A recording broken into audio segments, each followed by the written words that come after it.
Welcome everyone and welcome to today's forum. It's great to see we have 827 and counting attendees. This will be one of the largest staff meetings in the history of ANU. And today I'm joining you from my home on the traditional lands of the Ngunnawal people. And I'd like to acknowledge and celebrate the first Australians on whose traditional lands and airways we all meet today. I pay my respect to elders past and present. Welcome and thanks for joining me here. And I know this has been a hard time for everyone. There's been so much turbulence this year, and now we are focused on the financial challenges we knew we were going to face as a result of the various crises that we have. I know many of us are worried, and indeed I am worried too, and that's because there's uncertainty. And I wish I could reassure you that everything will be back to normal in a few weeks or months, but as you know, we have a very significant budget challenge that we're going to need to deal with that measures in the hundreds of millions of dollars over multiple years. The uncertainty I feel is not matched, I know, by the, is matched, I think, by the uncertainty many of you feeling. We all are in this together. And that's why I wanted to host this forum so I can hear your thoughts, ideas, concerns, and questions and tell you face-to-face what I'm thinking. But before I do want to go into that Q&A session, I did want to say how proud I've been over the last 24 hours. Many of you have written me making personal comments and saying you wanted to make your own personal financial sacrifices to help colleagues. And you have been providing ideas about how we can, for example, save money or make money. And that's all great. And that's going to be part of how we get through this. And so thank you so much for everyone who has been so constructive and so collegial. It really represents the great community that we are. So today I'm joined by Paul Duldig, the COO, Ian Anderson, the Deputy Vice-Chancellor Student and University Experience, Grady Venville, the DVCA, Deputy Vice-Chancellor Academic, Keith Nugent, the Deputy Vice-Chancellor Research and Innovation, and Nadine White, the Director of Human Resources. So as a few housekeeping items, if you haven't done one of these before, your video and microphones are switched off by default, and that helps us make the sound quality clear and reduce the overall bandwidth requirements of the call. If you do want to ask a question, please use the raise your hand function at the bottom of your screen. Lou has sent an email to everyone registered with more details on how to do that, but if you do have questions, or technical issues, please email vc.events@anu.edu.au, and Lou and her team will be able to hopefully assist you. I will invite attendees to ask a question, and our moderators will unmute your microphone. There's a little delay there, so please make sure we can hear your question by waiting until you're unmuted. And it would be great if you can introduce yourself and where you work or study when you do that. This forum is being recorded so others can listen to it after the fact. If you do not want to be recorded, then please email your question to vc.events@anu.edu.au and it will be asked anonymously. We do want to have a constructive and respectful conversation, and I hope that we all try to do that. I do realize how hard and concerned people are going to be. Before we start, let me just talk at least a little bit about what we're up against and how we're dealing with it. So we do have a number of issues related to COVID-19 and the previous crises. And of course, the way out of the effects of this pandemic is ultimately going to be our staff and our students.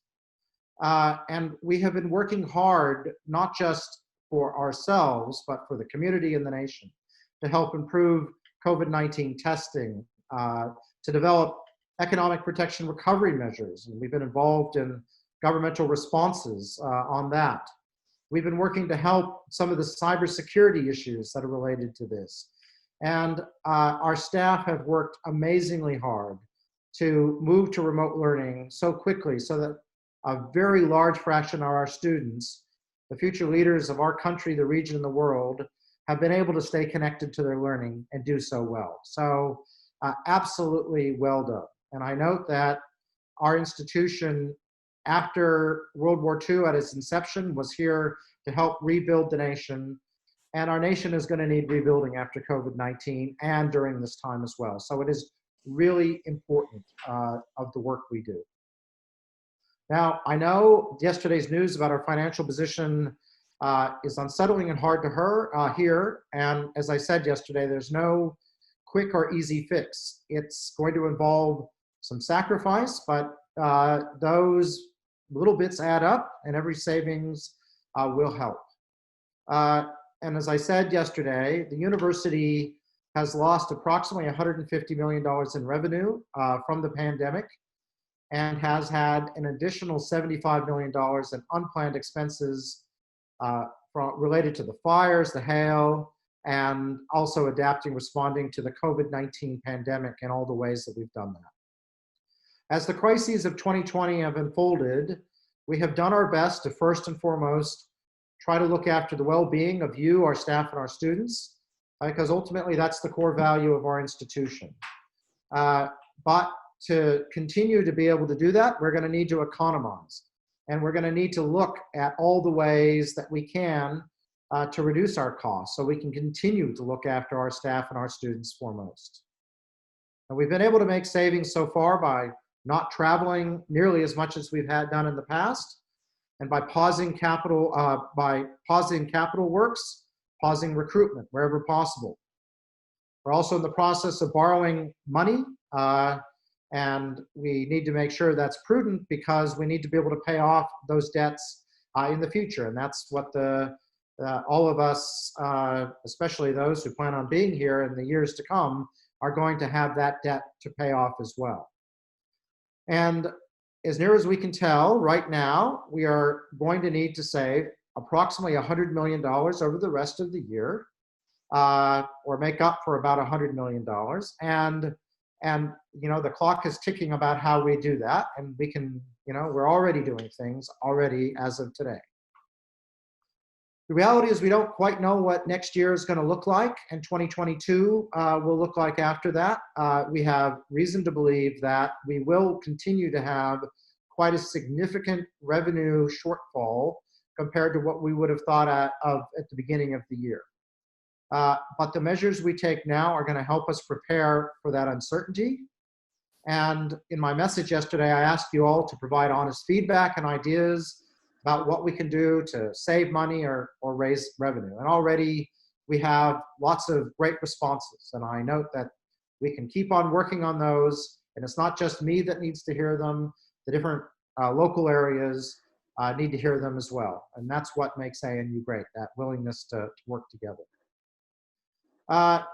And I guess I have been impressed to see so many people being willing to offer to help out in various ways, whether it is to donate to the university or to build networks of volunteers to help out with teaching and support services amongst some of our retired staff. We've had economic academics really give us some of the costings of socially equitable types of support measures so that we can do things what we need to do sensibly. And we've identified areas on our campus that might be useful for generating additional income in the future. So I really do appreciate for the wonderful diversity of ideas, and as I said, please keep them coming. There were a few trends in the feedback, so I just want to go through that before we ask questions. I think one of the first ones are on entitlements, such as upcoming or planned parental leave. I just want to emphasize there is no change to our parental leave arrangements. Those are things that are very important to equity across this university. And it makes good economic sense in the long term because it supports our early career and developing staff, manage work and family commitments, and make sure that those people stay connected to the work at ANU. So if you're an expected parent in our community or you're already on parental leave, we're not going to be changing anything for you. On deferring the scheduled pay rise, thank you everyone for your honest feedback, and we can continue to get feedback. I think based on what we've heard, it was important to establish a formal mechanism for gathering staff views, and we'll have more information on that next week. I do note that we have made no decision at this point, and I do note that any type of deferring of, for example, a scheduled pay rise would mean a change in our enterprise agreement, and we cannot do that without agreement from staff. And so ultimately, we're in this together, and it's a decision we're going to have to make together, and there will be strong views on things like that. I've also been asked several times about how much that pay rise will cost, or if we defer, how much it would save. The scheduled pay rise is $6.75 million to December, and about $13.5 million for the 12 months after that. That gives you a scale of what that pay rise means. Lots of people have talked about, what are we doing about climate change and all of this? Can we be more energy efficient to reduce our energy costs?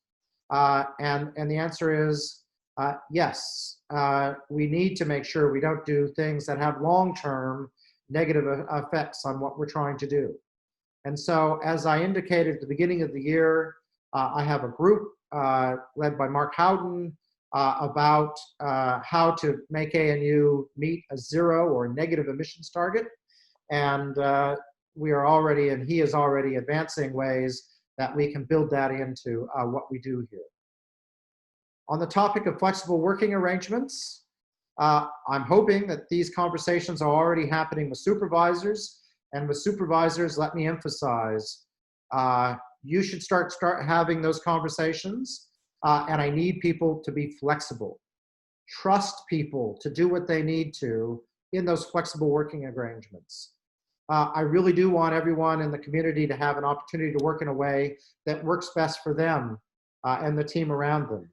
And I think we've had a great opportunity to try something new, and I don't want to lose that.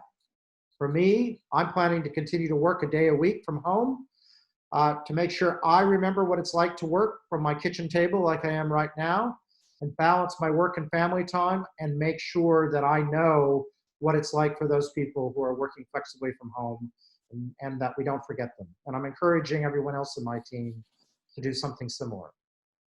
So I'd like now to open the floor to questions. I see there's already a few hands up. I'm going to do my best to answer your questions, but there are a few things that I just simply won't be able to answer. So if I'm uncertain, it's because I really am uncertain. And there will be a few things potentially that, due to commercial sensitivities, when we're talking to banks about loaning money, for example, I'm going to have to be a little vague on, just to make sure that we don't are put at a disadvantage in, for example, going and getting loans in the future. So I will do my best to be absolutely honest with you. That is the way I am, and I always will be. So without further ado, let's go to our first question. And Cameron Rolls, you had your hand up from, I think, the get-go. So over to you.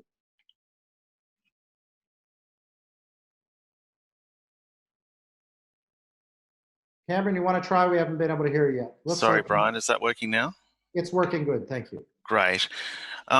First, I just wanted to thank you very much for the leadership that you've shown throughout this. I think a lot of people really appreciate it. I certainly do.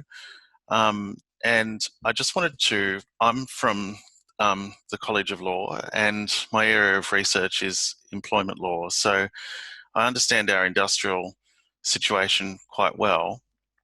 Yep. And I wondered if there'd been any consideration, not only to deferring the pay rise, but possibly to asking staff to take a pay cut, because in my experience, looking at the sums that you've put forward, I think, I don't mean to be a pessimist, but I think it's going to be difficult for you to achieve your targets without some level of redundancies or the like. And in the current academic climate, when lots of other universities are making people redundant, it seems to me that there could be a better way to do it, because anybody who loses their job now is going to really struggle to find another one. And my thought was that some collective pain for everybody was perhaps better than significant pain for individuals, and that an alternative approach might be to ask staff to take a pay cut. And I'm thinking particularly, I noticed your senior management team have done that, which is great, but there's a lot of levelees, for example, who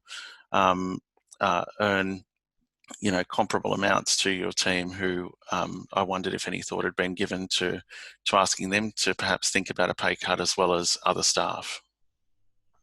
Well, as I've said, nothing is off the table. I think if we are looking at, things like pay cuts affect the staff quite unevenly, and we need to be very careful about not doing something that will have quite catastrophic consequences for many people. And I know many people feel as though they've worked really, really hard to get the terms and conditions that we have right now, and they always worry about this being the thin edge of the wedge, and we're going to go back.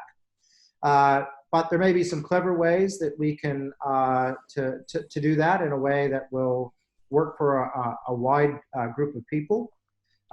So it is really a conversation that we need to have across the university. And I think it will be a divisive question, if I'm honest, because people's ability to cope with it is going to be highly varied. And my ability to take a pay cut is higher than most people in the universities, and so I don't need to. I think it will have to be a really in-depth conversation before we do anything like that. I do note that it's not just salary that we can make savings. There's a whole other ways that we can make savings, and we're going out and trying to be creative on a whole range of ideas. So I think it's, as I said, not off the table, and indeed some places are looking at it. Rostering is also being talked about, and so there's a whole range of activities. But we do need to have I think, a formal consultation before we do anything. Something like that, I think, would require a really strong set of consultation. But I'm open to do whatever is best for the university and the staff like yourself. Let's go to Beck. Beck Pierce.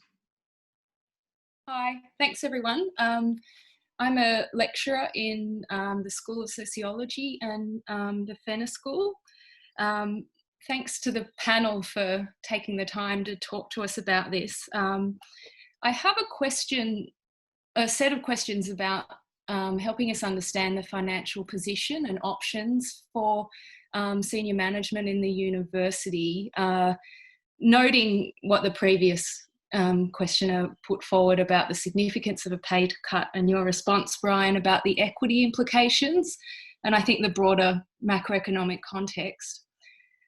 But my questions specifically are the savings that you're pursuing in order to keep ANU in an operating surplus this year, or are you considering running a deficit?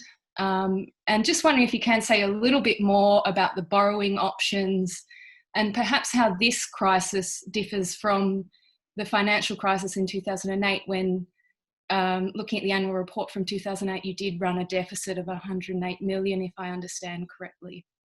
Thanks. Yeah, thank you. And I'm going to actually hand over, I think, to Paul Duldig, the COO, on most of this. But we can explore all options, and we will run a significant deficit this year. And that's in itself not a problem. What we cannot do is to run deficits forever into the future. And that's the challenge. And finding the balance between how much we go backwards this year versus how much fuel we need to have in the tank is the hard chance. And so there's this whole notion that we need to make sure is around liquidity. And liquidity means basically having enough cash in the bank to pay everyone's payrolls and our bills. So that's another bit. We have we have a lot of assets. We have buildings. They're not very liquid. There's money in the bank, but some of it's in ways where it's not very accessible as well. So there's a balance of making sure we have the ability to make payroll and making sure we don't go so far backwards this year that next year we just have to crunch some more, and the year after crunch some more, and that's a downward spiral we want to avoid as well. But Paul Duldig, over to you.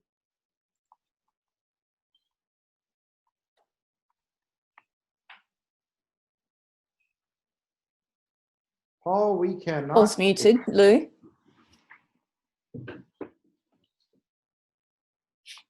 We're going to try to unmute Paul. That's it. Okay, good. Thank you, Brian. And thank you, Beck. Great set of questions there. Before I start, I to acknowledge and celebrate the first Australians and pay my respects to elders past and present. The first question really about the deficit or surplus. At the moment, we're not focused on trying to run a surplus this year. I think that'll be whatever it'll be, to be honest. And there's factors that we really can't predict, like the performance of the investment markets and so forth. So our focus really has been on making sure the university has enough cash. And so that has been the focus. And by the year end, what we're aiming to do is make sure that we finish the year with around about 3 months worth of our cash in the bank. And that's the normal sort of level that we try to have, or the minimum level that we try to have in the bank, because that gets us through a quarter of the year and the sufficient time to make further changes if we need. So the focus has been on cash, which is where this figure of 225 million comes from, and within that 100 million from the operating side of the university's finances. On the borrowing side, I've noticed that a number of people have made the suggestion around borrowings, and that's certainly something we are working through with Finance Committee and Council. Whilst the interest rates are low and historically low, markets aren't necessarily liquid at the moment either. So it may be a challenge, but we're certainly exploring that to make sure that we really try to minimise the pressure as we can on the academic mission of the university. But as the Vice-Chancellor rightly pointed out, we can only borrow, should only borrow to the level that we're confident that we can pay back comfortably as well. So it's a bit of a judgment call, but we are certainly looking at borrowings as well. And just the little difference in terms of surpluses. There are accounting surpluses that include, for example, portfolios that go up and down. And then there are what I would describe as the surplus of the university, about how much it spent compared to what it earned, and the other little bits and pieces. And we're definitely going to spend more than we earn this year by a fair bit, independent of the market bids. Sophie Baker.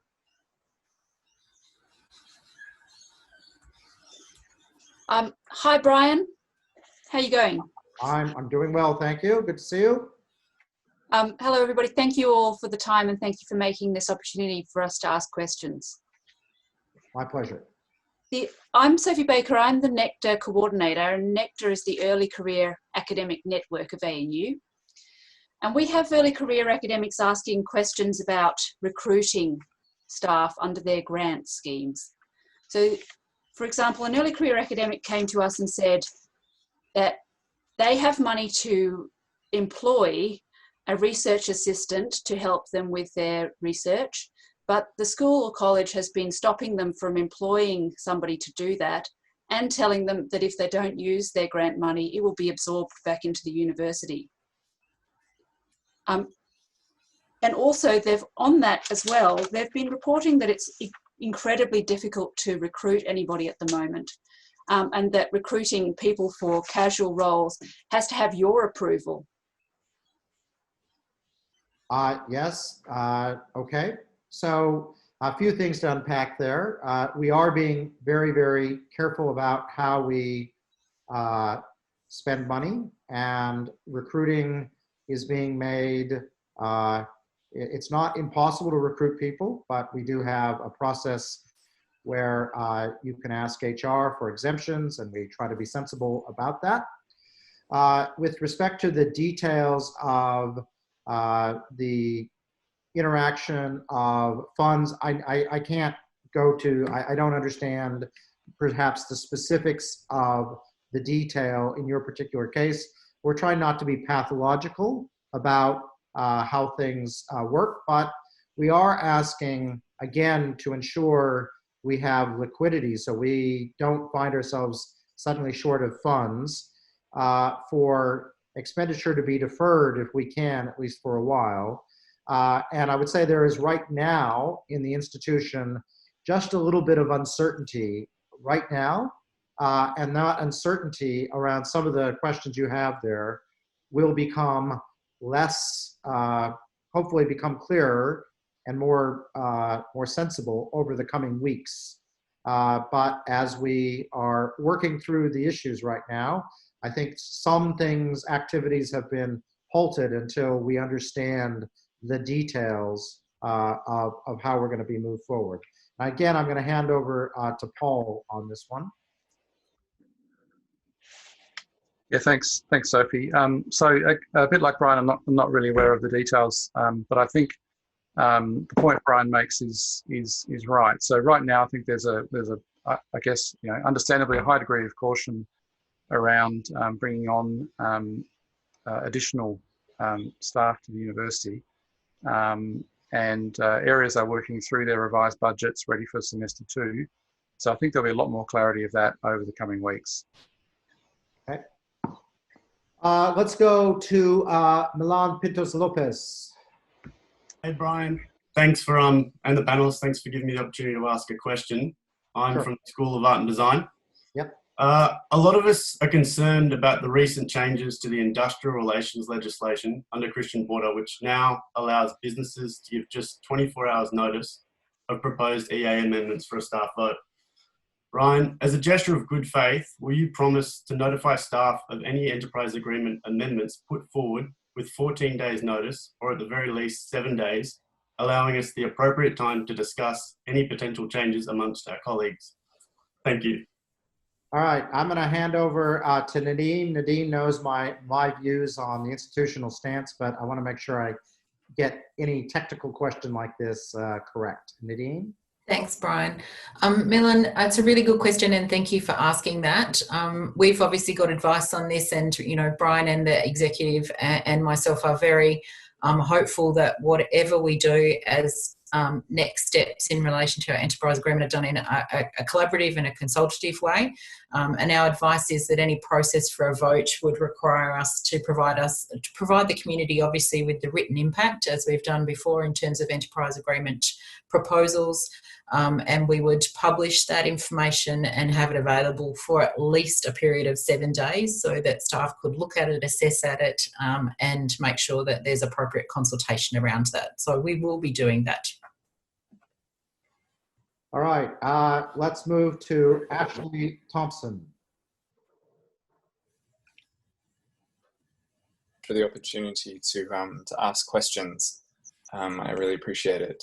I'm a casual in the School of Medicine, and the way this crisis is being handled is making me as a casual feel very vulnerable and disposable. And my feeling is that these $100 million in savings are probably going to be visited first upon me and my ilk, which is, you know, a young and, it must be said, mostly female cohort of workers.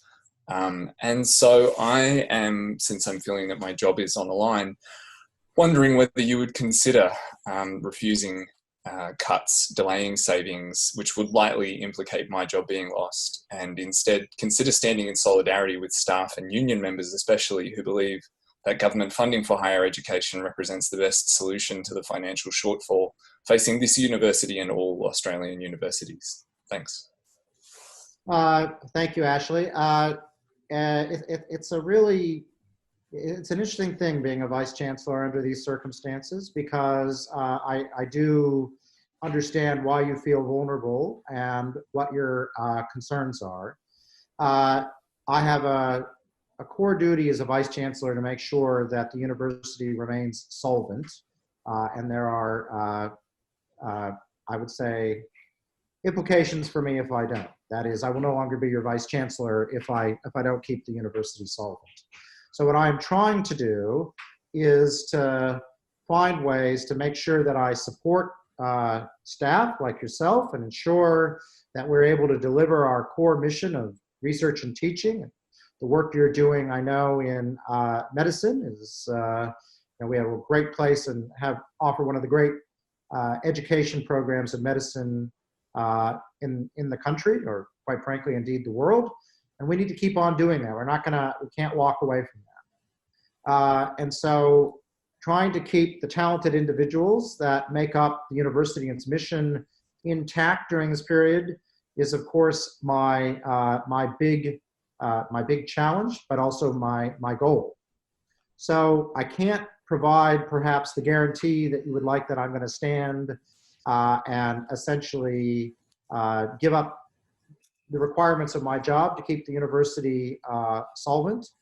But I am certainly very keen to do everything I can to engage with the government, to try to get them to make it just a little easier for us in the university sector to do our job, and have them think about things such as JobKeeper, which would make a big difference for us and would have made a big difference for us. And so I am keen to continue to apply pressure, as are my fellow vice chancellors on this, because this is a shock and we need to smooth over the effects. And the more we can do that, the better off we're going to be able to do to support people such as yourself. But I do understand exactly why you are feeling uncertain about this. And as I said, I am trying to balance those multiple responsibilities I have as Vice Chancellor as best I can. But thank you for your question. Michael Terlowski. Oh, hi, Brian. I'm not Michael Kamowski. I'm Sophie Baker, but I do have another question. Not your turn, Sophie. We need to turn you off. All right. Sorry, we'll get you back eventually, Sophie. Let's see. Michael Terlowski, we're going to try you again.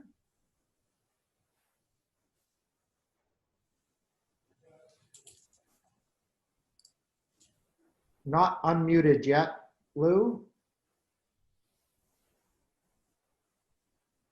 Sorry, Brian, we're having some technical difficulties. All right, if it's all right, we might try to go to, Michael, I'll put you on hold. Desmond Manderson, your hand is up.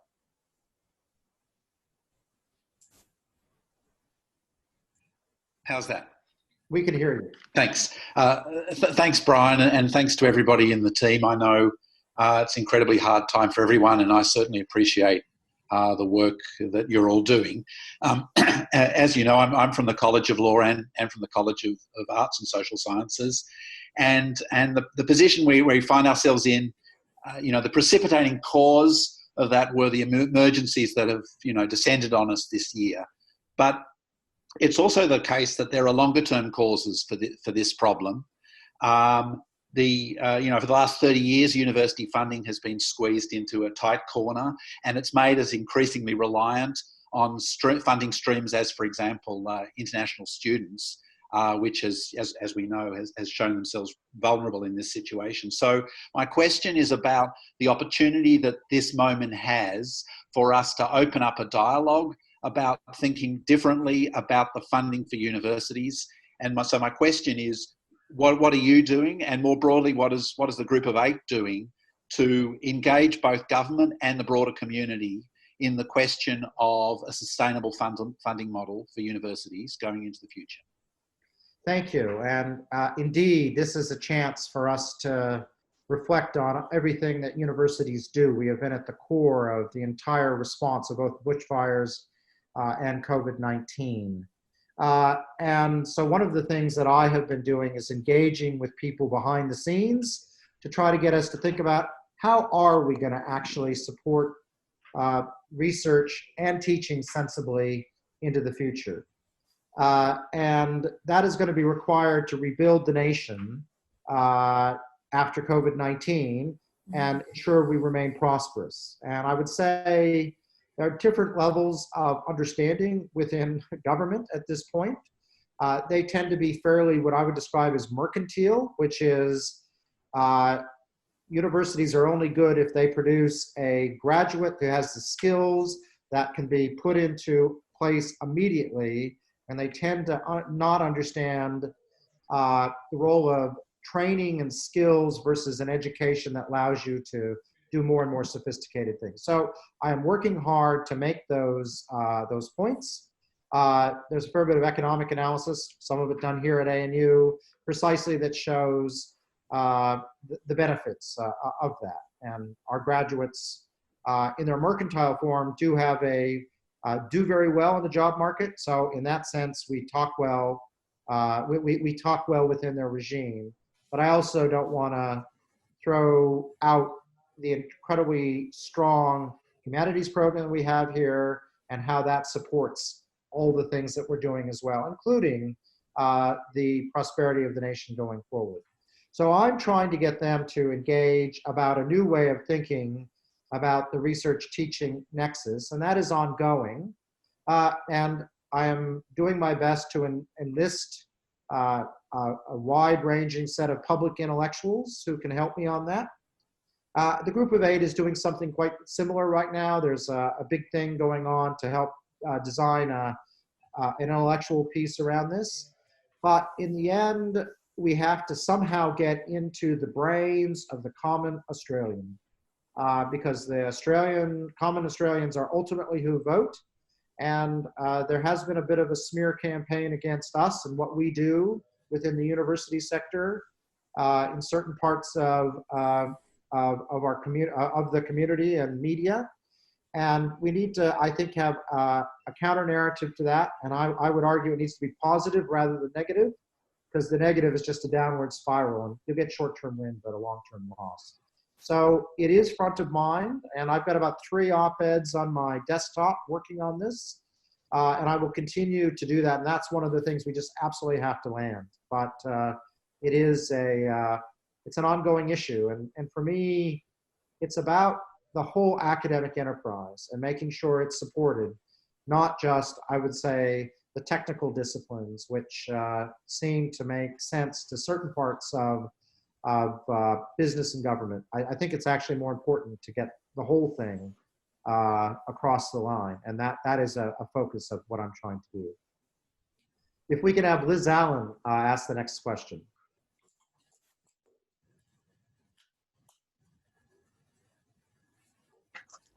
Liz? Hello. Hi, Liz. Hello. We can hear you. Fantastic. You can probably hear all of my children in the background. I have a couple of questions in relation to promotion and equity. And firstly, on the matter of promotion, will we have our next round that's due to come up? And on the matter of equity. Yes. Sorry, the intent is yes, we are intending to have that round, but I'll have Nadine provide some details, but keep going. Okay, and on the matter of equity, you mentioned at the beginning of the session that we are still committed to goals to meet climate targets. Are we still going to keep at the core of our approach to the way we do things this issue of equity, and bearing in mind that we want students to be able to see themselves in our staff profile? And with that in mind, will there be a consideration if when cuts do come about the profile of the staff with regard to equity? Okay, well, as I said, at this point, we're on the first bit, we are looking at, and I'll have Nadine just briefly comment on promotions. And with respect to, and I'll have her also comment on some of the thoughts around making sure the cuts are not inequitable. I do note that voluntary separations might actually help our equity issues rather than hurt them. But Nadine, let me hand over to you about some of the, you'll have thought more detailed about that. Sure. Liz, it's a really good question about academic promotions this year. We did at some point earlier in the year kind of have a reflective moment and say, should we do something like the Olympics and hold it over? Because, you know, we do feel this year has really battered and impacted our ability to prepare for this, but also in terms of allowing academics to reach some of the achievements that they've needed to achieve this year. It's been impacted by, you know, fire and air quality issues, and then the hailstorm, and then COVID-19 has kind of topped that out. So we did have that kind of Olympics moment, but the university executive and the deans are all very committed to doing this. It does mean, of course, that anyone who's applying this year will have been affected by the university lockdown period and also the work from home arrangement. So we do need to carefully build in and adjust slightly the achievement relative to opportunity requirements, because that's impacted everybody, but obviously the veracity or the severity of impact it can be variable. Some staff members have had no access to labs for a considerable period of time, which has impacted on work, and others have been working from home under what are unique and individual circumstances. So that impact around achievement relative to opportunity will be universal this year, but we need to make sure that it's accommodated and captured as we go through the application process and included in the information briefings. So we're just working through that in terms of preparing for the launch.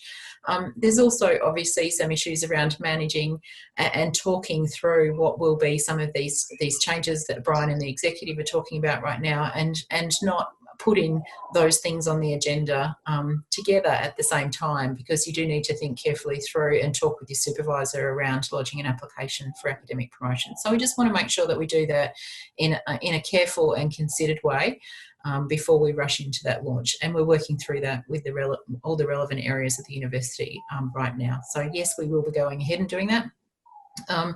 In terms of a comment on equity around the workforce profile, Brian is absolutely correct. As we work through what could be voluntary early retirements or voluntary separations, then there is every chance that will improve some of our equity arrangements.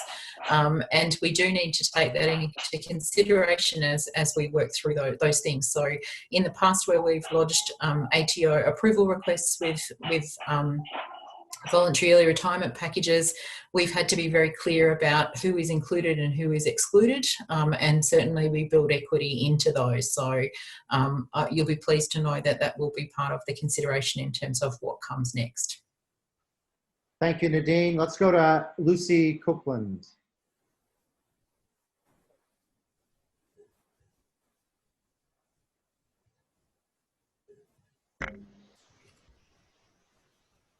Lucy.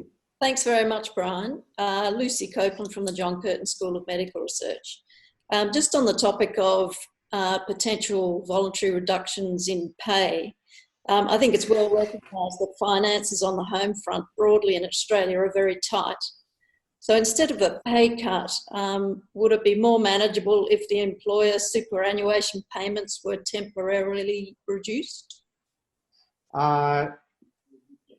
There would be challenges if it were on a defined benefit. And Nadine, do you have any comments on that? I don't know what the regulations are on that.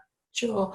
Lucy, it's a really valid question. Administratively, it's quite difficult to do, because not only is it the superannuation entitlements covered in our enterprise agreement, but it's also covered in a trust deed that each university has with UniSuper. So there would be multiple instruments that would need to be varied.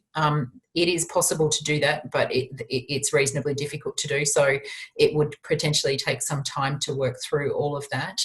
The other thing is that we have about roughly 80% of our workforce who are in the defined benefit scheme. So making adjustments across the board universally to all staff members around changes to superannuation would have more detrimental impacts on those in the defined benefit scheme, and also those towards potentially in the last 5 years of their employment, because there is a service fraction count that is accommodated across the last 5 years of your income in determining what your pension is under the defined benefit scheme. So there are some inequitable elements to that, but as Brian said, everything's on the table. We need to look at all of these things. Kate Freeman.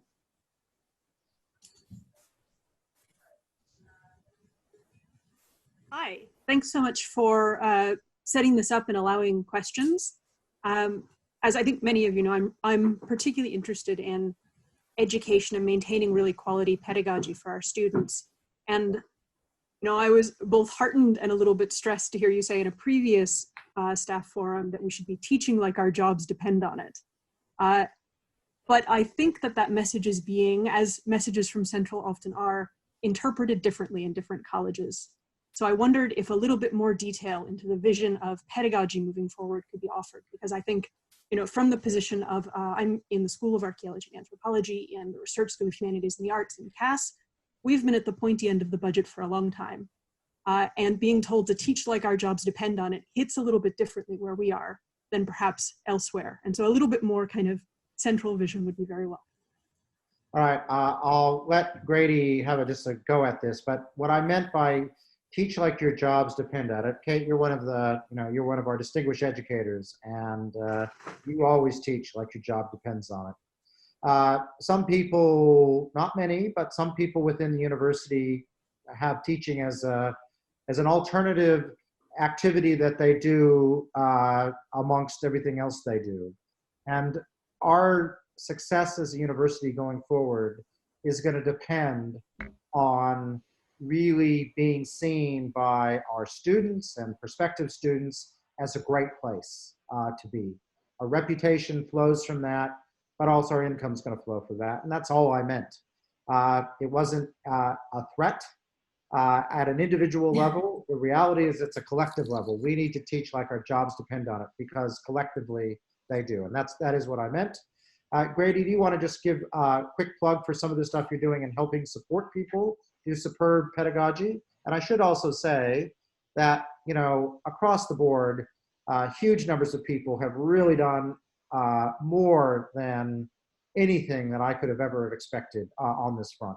But we do still have some people who I think could do a bit more. And those are who I was really directing that to. Thanks, Brian, and thanks so much, Kate, for your question, because I think it's so important. Great universities have great teaching and fully engaged students, and we're very fortunate here that we do have, on the whole, fantastic teaching. The focus for our pedagogy and for excellent pedagogy remains, as a research-intensive university, on that close link between research and teaching. So there's lots of ways of describing that. Some people call it research-led teaching. That's so critical. That's why people come here. They want to engage with people who are at the cutting edge of their research, and they want to be involved in that research. And as much as we can do that, involve the students in the research and make them feel like they are, and engage them in cutting edge knowledge development is so important. And that actually requires interaction between the teacher and the student, and between the students and the students. And so research-led and interactive, where the students are actually doing and totally engaged in what they're doing, interacting with people. That's what knowledge development is all about. And will remain the focus of our teaching in the future. Thanks, Brian. Thank you, Grady. I'm just going to take an email question, and one is, and we've covered this already a little bit, but I'm going to cover off it as best I can quickly and let Paul clean up on it. With interest rates the lowest in recorded history, why can't we just borrow the full amount needed? Or can't we sell university bonds to raise money like other corporations do? So there's some technical things around university bonds about how they work with a university like ANU, and so we can't just go out like Oxford or Harvard and raise bonds effectively, I'm afraid to say. And as Paul indicated, we are out, having discussions about raising money on the markets. It's not as straightforward as you might think. We have a AA+ rating, which is about as high as universities get. But I will tell you, banks are not just opening up their coffers for us right now. And so we are having conversations. But the challenge we have is that there's a bit of a step change here, and our income in the future is almost certainly going to be less than our income in the past here for a while. And so not only do we not want to just go out and pretend there's no problem, we have to adapt to the new world as best we can, gradually. And if we borrow money, we have to pay it off in those future years as well. And so, as I said earlier, I don't want to end up in a downward spiral where we don't actually live within our means and we just end up tanking the university because we spend more than we earn. That would be the problem. So we are trying to find that balance as best we can. And I promise you, I have no desire to inflict pain on the university. I am doing everything I can to minimize the pain. Let's go to Jessica Stevanovic.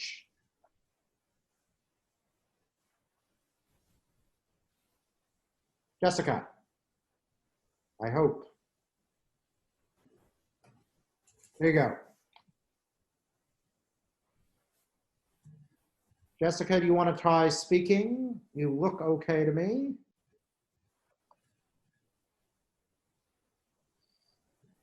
All right. I'm not sure what's going on, but Jessica, one more time. So we have a technical issue there, Jessica. I'm sorry. So if we can move to Ivo Lovric, that would be great. Hello, can you hear me? I can.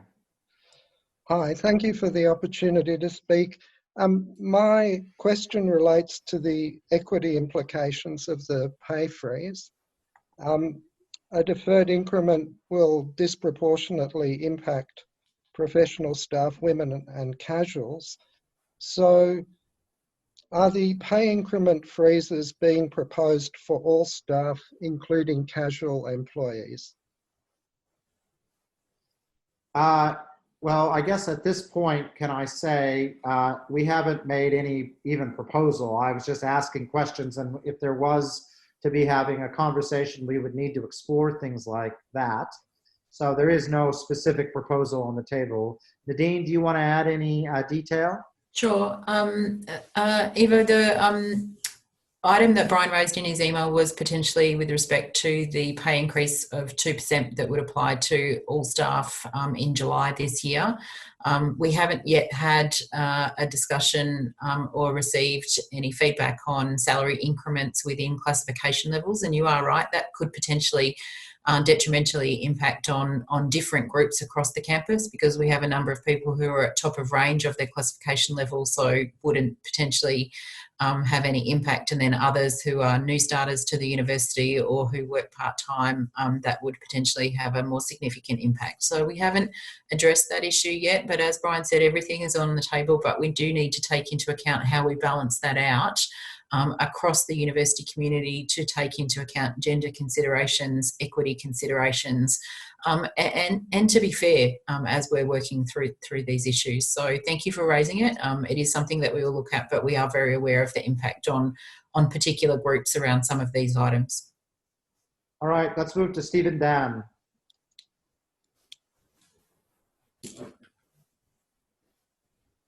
All right. So this is a question about the revenue raising activities. One of the concerns I've heard from around a few areas is staff who have ideas about how we could increase our revenue being discouraged from pursuing that because the revenue, their managers don't know where the revenue is going to flow. Is there any way we could discuss what if a school or college could raise additional revenue, what that would look like, how that would work, just to reassure some people? Absolutely. We need to make sure we have incentives to be sensible, and we are indeed talking about that through things. But if you have ideas, we are a community, so let's throw the ideas in to make money, and at the very least share our great ideas, so because we all raised our votes together. And so I really do think we need to, at the first instance, let's just assume that you will be better off with those ideas and not just think about it's only about my little part of the university. We are one big tribe, not a bunch of sub-tribes when it really comes down to it. And we rely on the generosity of our peers always. So assume the good things, and we'll try to get the incentives right so that so that the benefits flow sensibly. But we also have to realize that different parts of the university have different abilities to raise money. That's part of it. And like it or not, you know, classics has a different revenue ability making than economics does. Do we then, you know, only do economics and not classics? No, we need to do classics. Great universities have classics, but we do need to incentivize economics to go out and raise money when they can. So I think it's important, okay? So we are thinking about it. Thank you very much. Rachel Ball.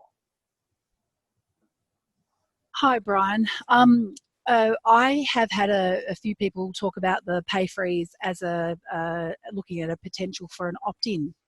You know, Fred could opt in, but Mary could opt out. With my limited knowledge of how these things work, I thought that might be a bit of a challenge for Nadine and her team. I wondered if you might like to comment on that.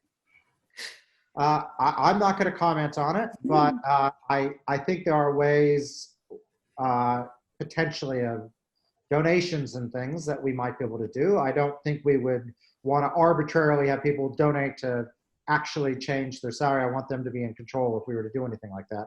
Nadine, any sense? Yes, Rachel, that indeed would be challenging, but we are talking about obviously the equity considerations of looking at 2% and how that impacts across the entire workforce. And one of the things that's been suggested is should we look at a sliding scale around that? So rather than potentially opt out, how we might treat different groups of people in different ways so that we are protecting particular equity groups or particular salary rates. And because as one of the previous questioners said, household incomes are very tight. Thanks. Jajilka, and then Stephen, and then that we'll have to wind it up after that. So, Jajilka? Yes, can you hear me? I can, thanks. Great. Thank you, Brian, and the team for making yourself available. So for those of you who don't know me, my name is Jajilka. I'm the current acting director of the medical school. Now, we've talked a lot about savings and making money, but if I were you, I'd talk about efficiency. So my question is probably more a comment or concern that I'd like to bring to your attention. Because as a school that gets their money from teaching and spends their money on teaching, our worry is that there might be a thought in your head about combining smaller schools into bigger schools that might work more efficiently. I don't think we're the only school who's worried about that, but it is something that's been brought to my attention, and I just think you need to know about that. So we're worried about our existence and whether there will still be a school, our school as such, in the next year. All right. Well, I think just thinking, I haven't thought too much about the specific incidents of your school, especially as part of the COVID-19 things. The question is, it's not just efficiency, it's how we do things really, really well. And so I'm always looking for ways to do things better. And that is always at the key consideration I have, because my experience is when you just try to save money, you tend to do things worse. So how do you do things better? And often if you have duplication and things like that, the duplication causes you problems. And it causes you to do things poorly. So I understand your concerns, but our intent would be to, if we were to do anything, to make sure that the jobs that you're doing would be able to be done, from your perspective, hopefully better. And that would be my starting point. And if it's like, well, we'll save a little bit of money, but it's going to be a lot worse, then I'm not interested. Okay, so. I think that's important. That's sort of how I think about it. But thank you for your comment. Stephen Bottomley, we're going to give you the last word.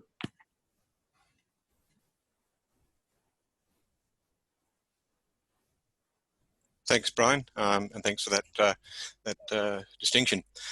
This year has had a obviously dramatic impact on all students at the university at all levels.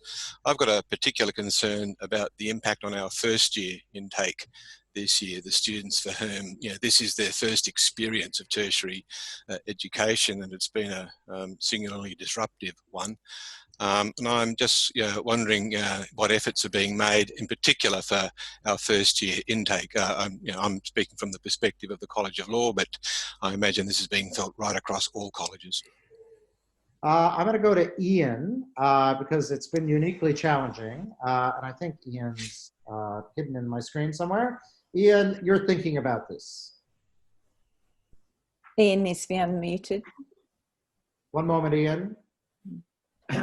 I think that's a really perfect question to end. It sort of comes back to Brady's comment earlier about what makes a great university, and a great university is a place where people have a world-class teaching experience, but also are fully engaged in the whole university. It has been uniquely challenging for me to start in my current role just as the university was leaving campus. So I've been thinking deeply and very hard about these kind of challenges and realising that in some ways, at no point in the history of this institution has the student experience been more challenging and more important.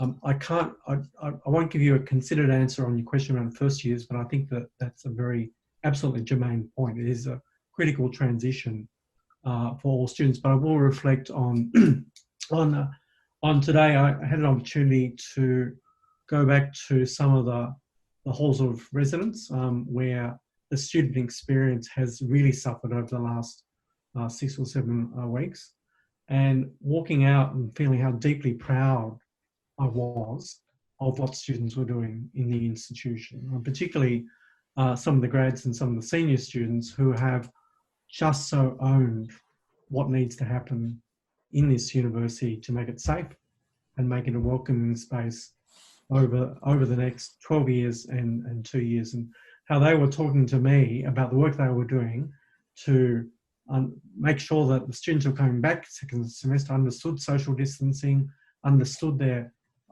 what they needed to do to look after each other, and understood what they needed to do to make this a welcoming environment. So I kind of, a long way around the answer is, my hunch is actually working with students on this one, that actually students are given the right sort of agency, the right sort of support, are really one of the most profoundly important assets. And particularly about older students looking after incoming first years and second years. And I think that if we can switch that on in a more sustained way over the next 6 months, the next 12 months, we'll be well on the path of kind of reaching that aspiration, as Grady said, and making this a university that really cares, nurtures, and looks after its student cohorts and makes them feel connected and belonging. Okay, thank you very much, Ian. Ladies and gentlemen, thank you very much. This will not be the last conversation. We had over 1,000 people attend this today. Remarkable. It is great to have been able to talk to you. I really appreciate all the questions. They were all done in good faith. And can I just say, it's a pleasure to be able to run a university like this. We're going to have some challenging times going ahead. All that I can say is we and the team are going to do the best we can to make it as painless as we can. We're going to keep on fighting for you in every front that we can. And I hope by working together, we will get through this in a sensible way and pop into 2021, a strong institution, and hopefully one that can really help Australia and the world move on through these really challenging times. So thank you so much, and good night.